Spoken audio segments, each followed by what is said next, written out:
All right, excellent afternoon to all those who are watching me across the states in Nigeria. Yes, it's African Day, so I needed to just show up in my African attire, but in a simple manner, guys. All right, many thanks for tuning in today. They say presidents and public office holders leave legacies that shape the courses or the course of nations, and their actions inspire future generation and serve as a compass for progress. So the theme for the next generation should or could be building upon the foundation of the past to create a brighter future for all. Again, I say welcome to another interesting episode of Real Talk with Kike. I remain your convener, Kike Atanda-Owo. And of course, before I start, bombarding you, for lack of a better word now, with all my pleasantries and my African attire, I think it's important for us to hear what on this day initial segment, has for us. Stay with me. I'll be right back.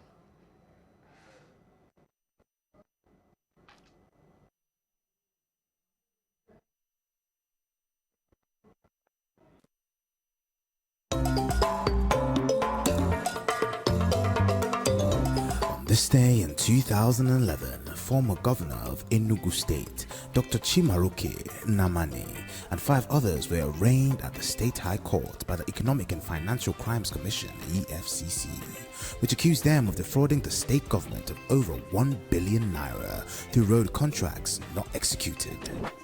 The 15-count charge brought against the former governor and outgoing senator representing Enugu East all bordered on road contracts said to have been awarded but not executed after contract sums were allegedly collected by the contractors.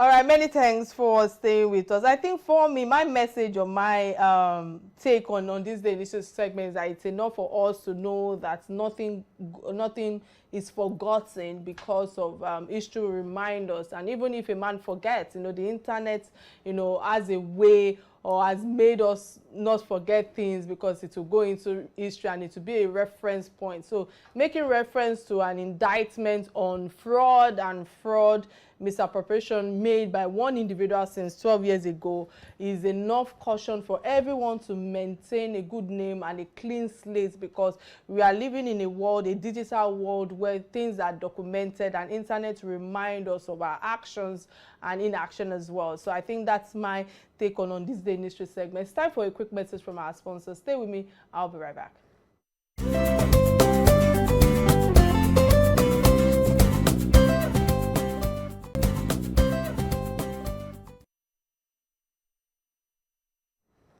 All right, many thanks for staying with me. Speaking of the commissioning of Nigerian Customs Service, that's the NCS corporate headquarters in Abuja, that reportedly cost about 19.6 billion naira to construct, and he noted that it will relocate to his country home in Daura, Katsina State, which is far away from Abuja and closer to the neighboring Niger Republic. And the president also defended the huge debt profile but evening his administration, which is put at 77 trillion naira, saying that his administration invested in infrastructure as a deliberate way to fight poverty and create jobs for economic development and posterity. On the live show today, I will be having real talk with my guest, taking stock of President Muhammadu Buhari's administration and, of course, the last-minute energetic works is leaving as legacy for Nigeria. What picture does it leave Nigeria leave in the minds of Nigerians? And of course, what is the scorecard is what I will be talking about today. Will this appointment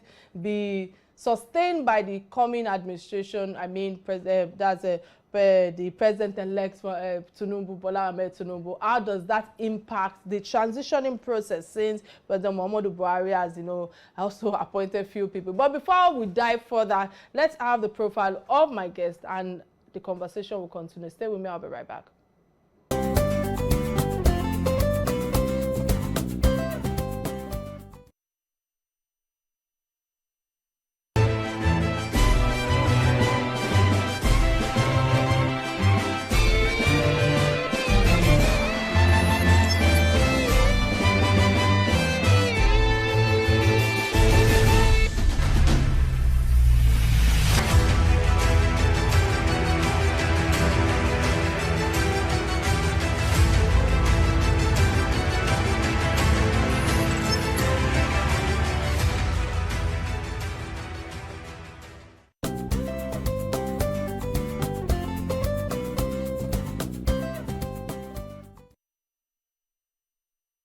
All right, welcome to the show, Mr. Debo Adeniro. It's a pleasure to have you on Real Talk with Kike again today. How are you doing today, sir? Are you there?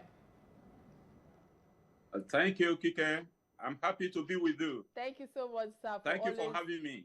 Thank you so much, sir, for always honoring Yeah, my I like invite. your attire. Thank you, thank Looking you. really African. I can see that you're in the spirit as well. You know, you're in an African attire. Yes, yes, yes. Go Nigeria, go Africa. But we will talk about that at the last segment of the show. So let's just go straight to the topic at hand. And the question I'll be asking you first is the fact that President Muhammadu Buhari approved the appointment of Oluwaseun Maiden as the substantive accountant general of the Federation, and appoints Sani as rector of Fed Poly Bauchi as well. Appointed 33 new directors across aviation agencies.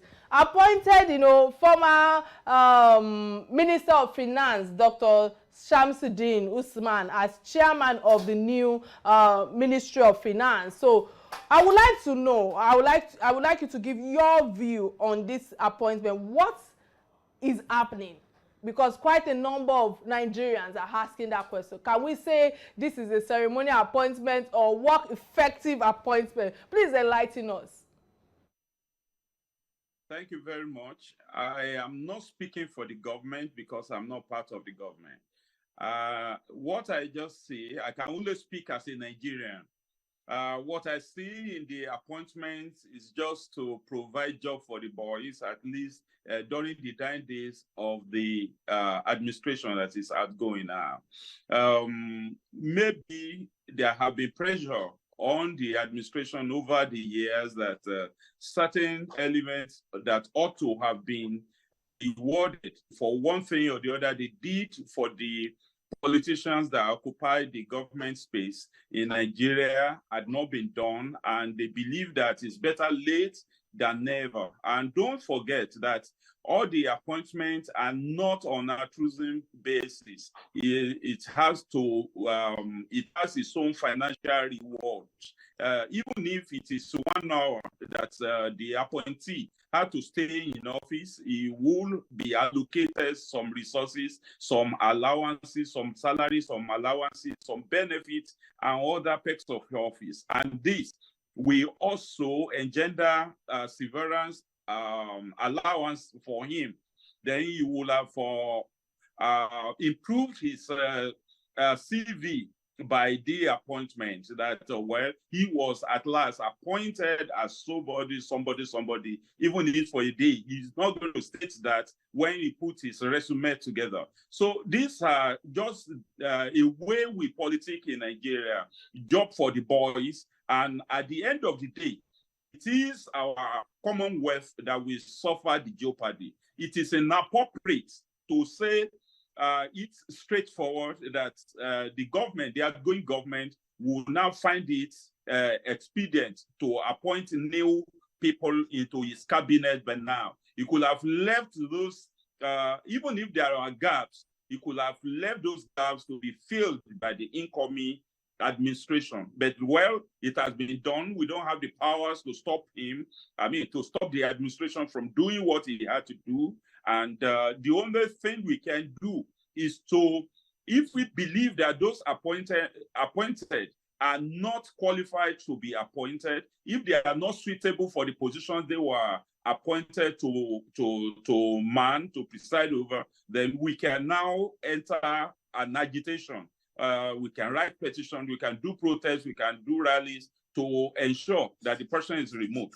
If the incoming administration finds them useful, appropriate for the positions they have been appointed, then there's no reason why we should insist that they should not appoint them until when we discover that they cannot carry the weight of that the office, I mean, the weight of the assignment that the office will have to confer on them. So until then, we still have to bear it. We have to tolerate the outgoing government and wait for it to pack its things and go. Many thanks, many thanks, sir, for that insight. While I agree with you, but I feel that where we are today, until politics is unattractive to quite a number of people, people will stop lobbying to say they want to be in that corridor of power.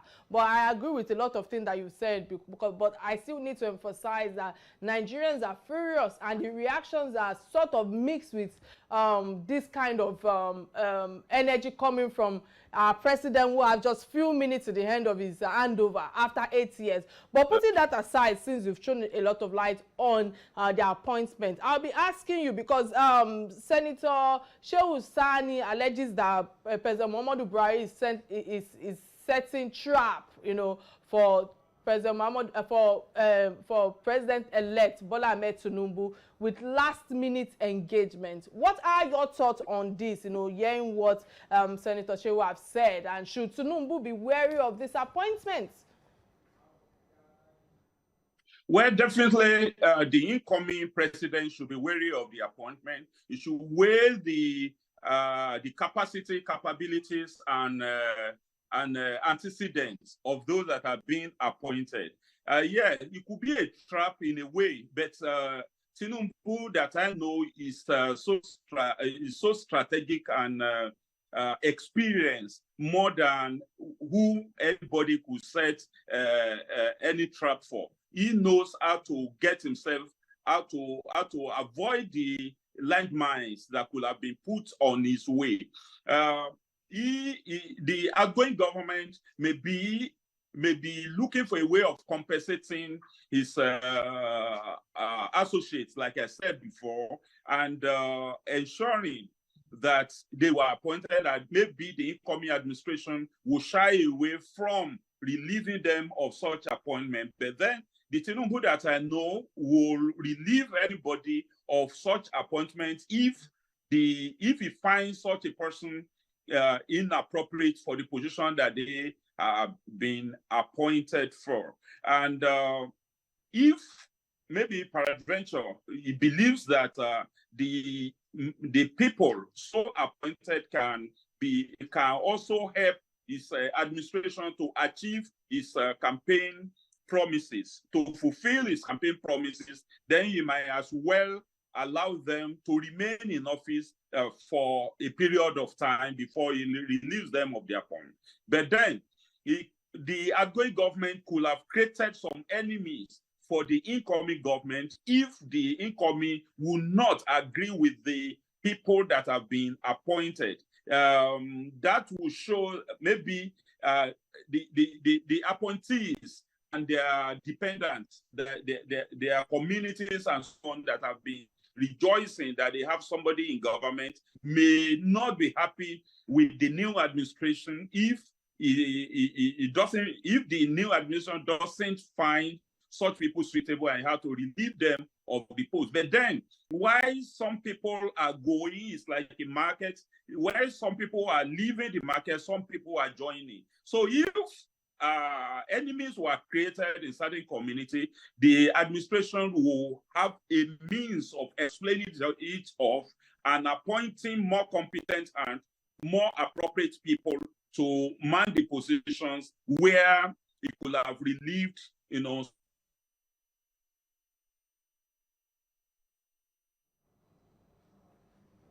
All right, I think, well, let's go on a quick break and reconnect with our guests. Stay with me, I'll be right back.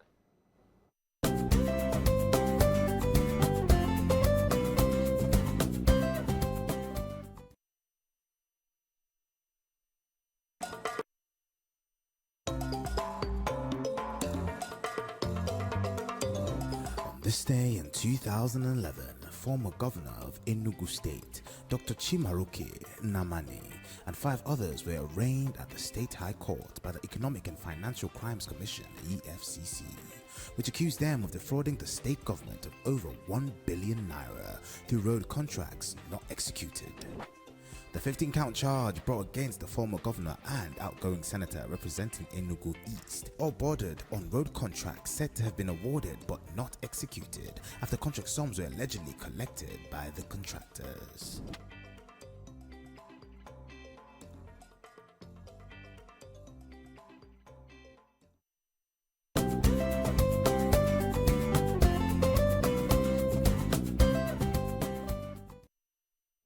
All right, many thanks for staying with us. Apologies on that, the network was a bit erratic there. But, sir, thank you so much for staying on with us. But, you know, while you were talking earlier, I think I would like to touch on the fact that quite some people have tried to sue. You know, I'm talking about Senator Ali Undume and, of course, Social and Economic Rights Accountability Project, that SERAP, were about to sue federal government for $800 million World Bank loan, which President Muhammadu Buhari applied for. And Nigerians are wondering, after almost 80 trillion naira debt, this administration still wants to leave more debt for Nigerians to wallow in. Can we say this is a deliberate act? Because I really don't understand. I'm trying to wrap my head around it to make us understand why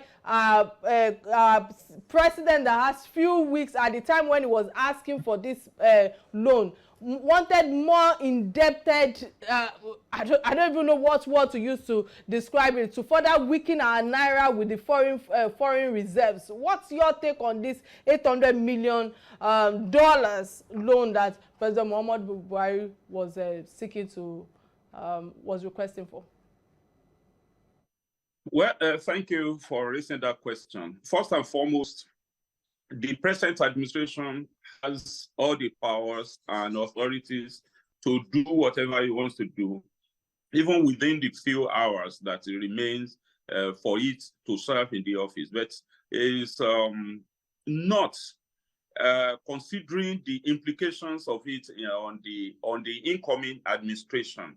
Well, it is definite and it is obvious that the present administration, the outgoing administration, will not be able to administer that money, even if they eventually obtain the loan of $800 million. I don't know on what ground Senator Ndume and Sarah are basing their legal challenge. No, but then if the FEC, the Federal Executive Council, and the National Assembly agrees that the loan works it, and the Accountant General, as new as he is, also believe that Nigeria can pay and can service it adequately, then we cannot do anything to stop the administration from going ahead to borrow.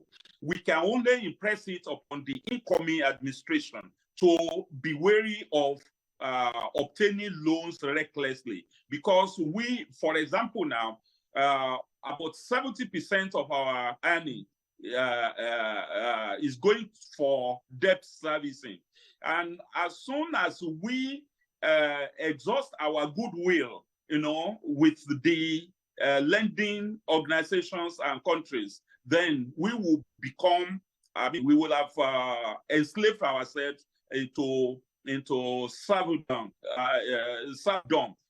again, all over again, like we have been colonized again, and will be controlled by the creditor countries and organizations. That will not be good for us. And like the president says a lot of good things, a lot of forward-looking principles, but it doesn't carry it out. Because I remember there was a time when he said we needed to fight corruption hands down, so that corruption will not kill Nigeria.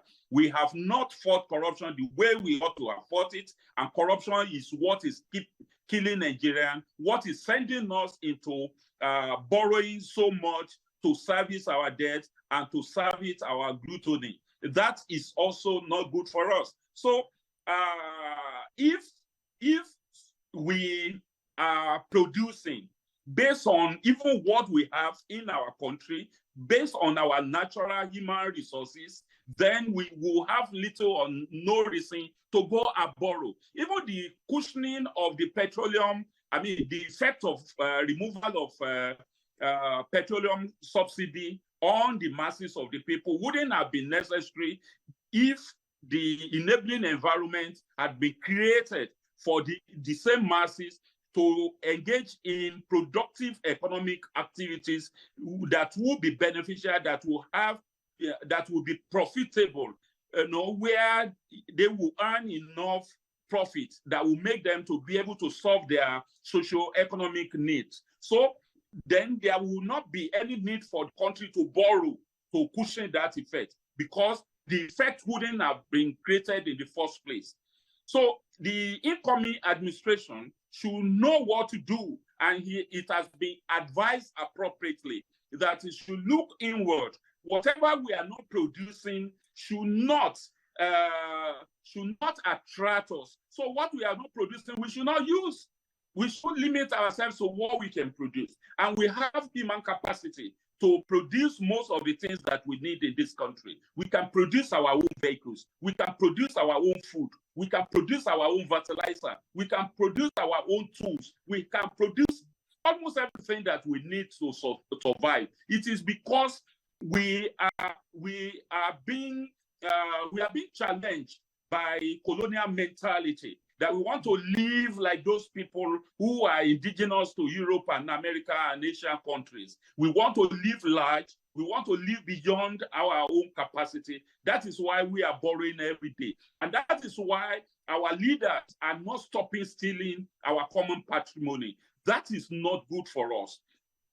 Until we look at corruption eyeballs to eyeballs, and tackle it headlong, bring it down, no matter whose ox is God. We take hard decision on them, even if it is our mother or father that are engaged in corruption. We should allow the law to take its course. Then, once we reduce our penchant for gluttony and ostentatious life, then the modesty that we follow will reduce the cost of running our families, the cost of running our government, the cost of obtaining good education, good healthcare services, moving on the road, and enjoying the full benefit of things that will make our lives easy, quiet, and comfortable to live.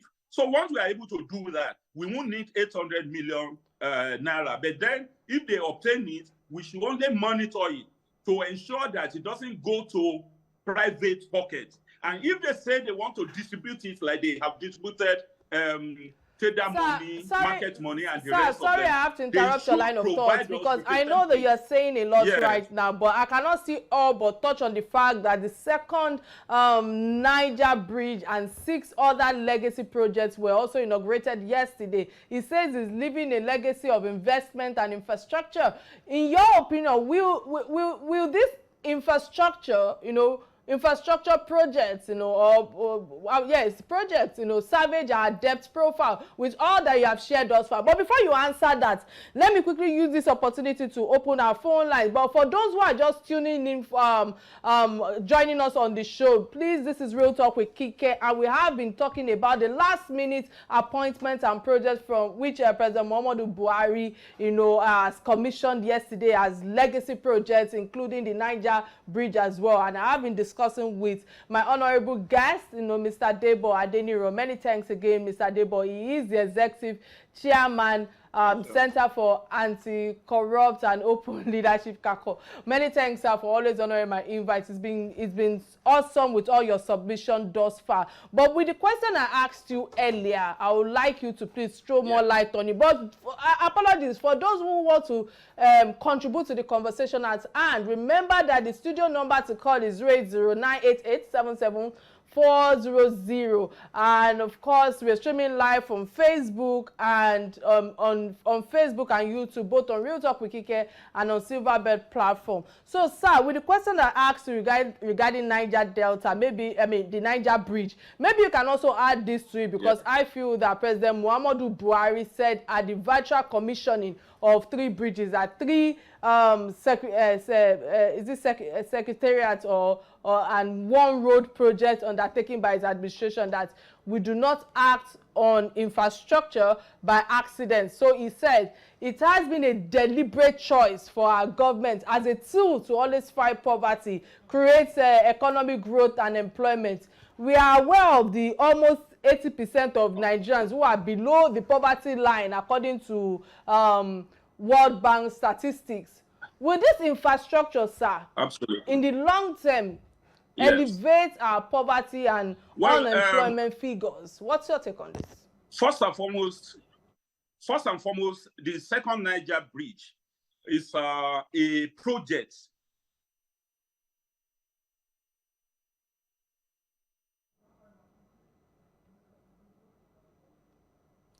All right, I think we are having some challenges right now again via our lines.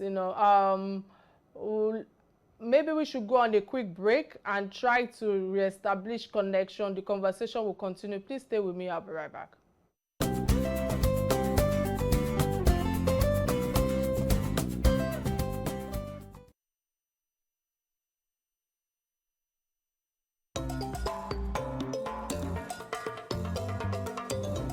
This day in 2011, former governor of Enugu State, Dr. Chimaroke Nnamani, and 5 others were arraigned at the State High Court by the Economic and Financial Crimes Commission, EFCC, which accused them of defrauding the state government of over 1 billion naira through road contracts not executed.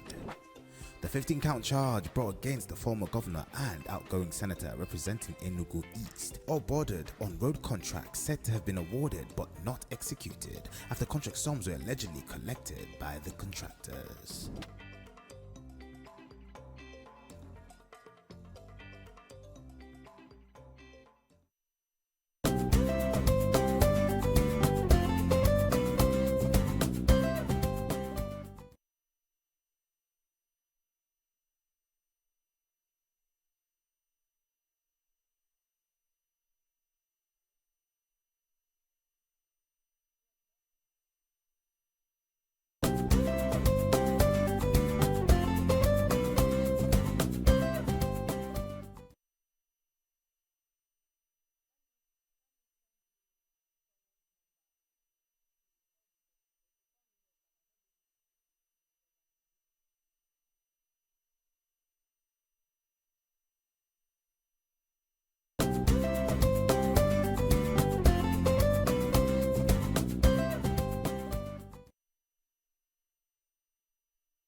Many thanks for staying with me. Don't forget that you can be part of this conversation by calling the studio number that is showing on the screen right now while we're trying to reestablish connection with my guest. And I know that the topic at hand is what is on the mind of the people. I understand that I have my guest now. Hello, sir. Mr. Debo, are you there now? Yes, I'm back. All right. Can you quickly respond to the question I asked you before the disconnection from network?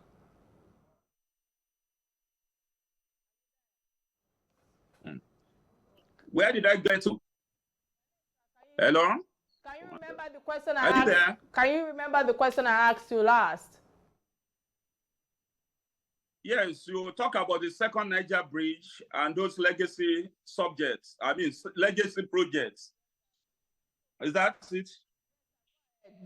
Are you there? Yes, sir. Go ahead. I'm talking about the unemployment figures and poverty and the Niger bridge as well. Please go ahead and profile your insight to that question. Yes. What I said is that the second Niger bridge is appropriate for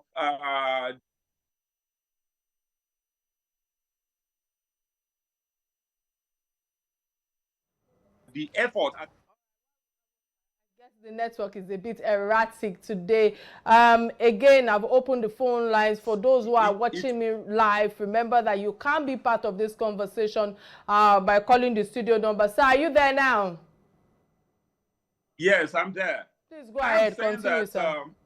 It will create enabling environment for business to thrive. That is the second Niger bridge. And if the various businesses that are being transacted along those roads, thrive, then you discover that all of them will be able to engage one hand on the other. Then that means that more hands will have been employed, productively, economically employed, while others that could have been misused will have been economically and productively engaged. Once this is done, other roads like East-West Road will also join. They have not completed East-West Road and have complained that the rates at which work is going on those roads are too slow. And if it is too slow, it means that it will be bringing economic activities down towards becoming unproductive. And if there is no production at the level of those who are in the rural area, there will be rural-urban migration. And when you have too many people in the urban centers, you are likely to have idle hands. And they say idle hands is devil's workshop. Now, if infrastructures are provided in the rural areas, in places where work ought to be done, in places where the produce of maybe agriculture and even local fabricators will be transported to the urban area where they are needed, that will have created more jobs. But if there's no road, if there's no electricity, if there's no potable water, if there's no healthcare delivery, then they will not be able to service their own businesses. And that is what is creating problem of unemployment, because there are too many people that are idle because they do not have all of those things they need to perform their functions as skilled laborers, as skilled workers. And even the unskilled workers will not have opportunity of working in the cottage industries, even in the agricultural sector that are majorly rural in Nigeria. So when they are not because I know we're running out of time, and I want us to capture a whole lot of things. This might be my last question to you. Hopefully, if we still have time, I might still ask you another question if I remember anything. But it is often said that the true value of a man will be known after he's gone. To be fair on President Muhammadu Buhari, he has merit in his administration. Yes, because some people can come after me after this show, but I mean that, President Muhammadu Buhari in 8 years, I'm proud to say that we have, doubled Nigerian stock of infrastructure to GDP from about 20% to over 40%, and that is no small undertaking in any way or form. So I would like to know, I would like your opinion. How will those merits count on his scorecard after the handover? That's my first question to you right now. The second question is, do you think that the coming administration of Tinubu will do better than Buhari's administration? What are your suggestions for him in terms of the lessons that we've learned from President Muhammadu Buhari right now? How can he effectively work with his team to revive and move Nigeria forward at a desirable speed that Nigerians are hoping for, knowing that one of his slogan is also hope and change? So what's your take on these two questions, quickly? Thank you very much. There are a couple of positive and impactful achievements of the administration. First and foremost, I don't know if you heard me when I mentioned the question of legal instruments that is aimed at preventing corruption, because they say prevention is better than cure. And when you look at, I was talking in terms of BVN, and BVN has made it impossible for people to hide the resources they have at the bank level. So if they did that, if government has access to all what people have stashed away in various banks, then they will be able to trace the source of it and the destination of such resources. Then when you also look at the harmonized this treasury single account, it prevented people that are working with government from opening accounts that are not known to the Nigerian law. okay, and get revenue that should accrue to the federation account into it. So Treasury single account has streamlined the way government revenue will get into the federation account and will not go into private pocket. Those are preventive measures. And if you also realize that it is during this administration that a couple of former governors were jailed, at least 3 of them, even if they destroyed the merit of it by giving state pardon to some of them. But then they achieved those ones at the level of the judiciary. So basically, we have those positive aspects of it, and those aspects made it difficult for corruption crimes to be committed. And maybe free hand has been given to anti-corruption agencies to work. Only some of these anti-corruption agencies shy away from performing their duties optimally. Now, the second part of the question is that whether the incoming administration will be better. Yes, we expect the incoming administration to be better because it has the benefit of studying the pitfalls of the present administration and opportunity to avoid it.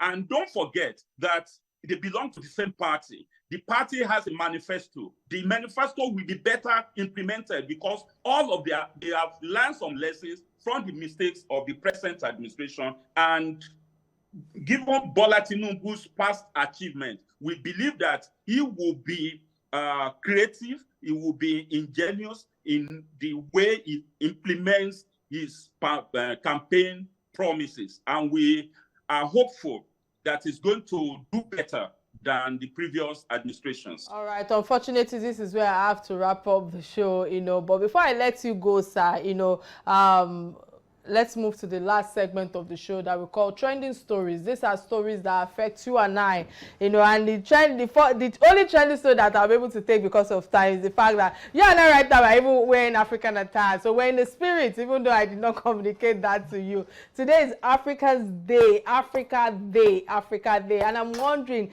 what better way for me to, show the, what's the word now, to be part of this occasion is no other than for me to actually appear in the studio in my own African attire in a simple way, though, even though I have a lot of things to do. But my submission on this trending, because I've seen a lot of people on social celebrate today being an African Day. I just feel that the slogan for the 2023 African Day celebration is our Africa, our future. And yes, with the new administration that is coming in now, yes, I think that our future is important for us to actually look forward to. But formerly, it was known as African Freedom Day and African Liberation Day, and the annual commemoration, of the foundation of the Organization of African Unity was on the 25th of May, 1963. It is celebrated in various countries on the African continent as well as around the world. So, and according to the slogan of this year, which is Africa is ours, and nobody will care for it, but African is our Africans, and all other countries have, will I say, ulterior motive. But Africa is rich in its culture. I must emphasize on when it comes to food, when it comes to our languages, when it comes to our music, our fashion, is always, transcending all over the globe. We've seen the likes of, Beyonce in our hairstyles, in our hairdo, in our African attire, and of course our gears and the likes and all of that. We've seen how other international celebrities, like Gabriel Union, they are always, representing our own people here in terms of the fashion designers, the likes of Banker Kuku and the likes, and we aside the fashion, I believe that we have the numbers as well. Over 200 million Nigerians, and we have the brain. Yes, Nigerians, we read a lot. So when I see all the razzmatazz that UK are bringing on board, and they're saying that they want to stop certain things, I'm asking myself, are they ready for that? Because it's going to affect their economy. But that's not the conversation for today. So like Fela said, Africa is the center of the world. Africa is the beginning of civilization. Don't forget that Ethiopia was never colonized. don't forget also that hieroglyphics and the rest of them, the pyramid in Egypt, has never been unraveled. How the pyramid was actually built, it was African technology that built it. And talking about writing, science, arithmetic, technology, we have our science and technology. If you had told me I would have also appeared in African attire, completely African attire, then I would have suggested that we use African language to communicate on this program, at least for a change, even if somebody will have to interpret to the lingua franca. But then Africa has never been backward. If you look at European, look at the way they conducted the inauguration of Prince Charles. It was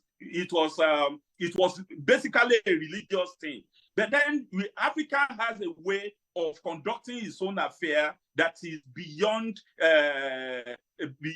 being pigeonholed with a religious group or a socio-cultural group. We have African culture that determines how we do our things. And the civilization of Africa is far beyond. Fela said that we didn't use to carry excrement on our head. It was when the European came that they begin to ask us to use our head to carry excrement, because we have a way of defecating, of keeping ourselves hygienic and preserving our own health. And we have our own medicine, we have our technology, we have our own firearm, we have our own, the way we prepare our food. So basically, civilization of Africa predates many of those European countries. It's just because of the betrayals of some of our leaders that the European and other Asian countries were, other European countries were able to colonize us. That is unfortunate. Right, many thanks for your submission. I just want to add, many thanks for your submission. I just want to add that it's time for Africans, I need to emphasize on that, for Africans to unite and rise up to the challenge of developing our continent through collective efforts and, of course, strong commitment to Afrocentric objectives, by embracing our rich cultural heritage and, of course, promoting local industries and investing in education. I like the fact that, Mr. Debo, you've mentioned innovation as well. We can all unlock Africans' true potential. Let us harness our diverse talents, work together across borders and empower communities to create sustainability, growth and prosperity. And I must say that, the future of Africa lies in our hands, and we must embrace the shared vision, because I know that each and every one of us carry a talent in us. So we must come together to share that vision. We can't build a continent that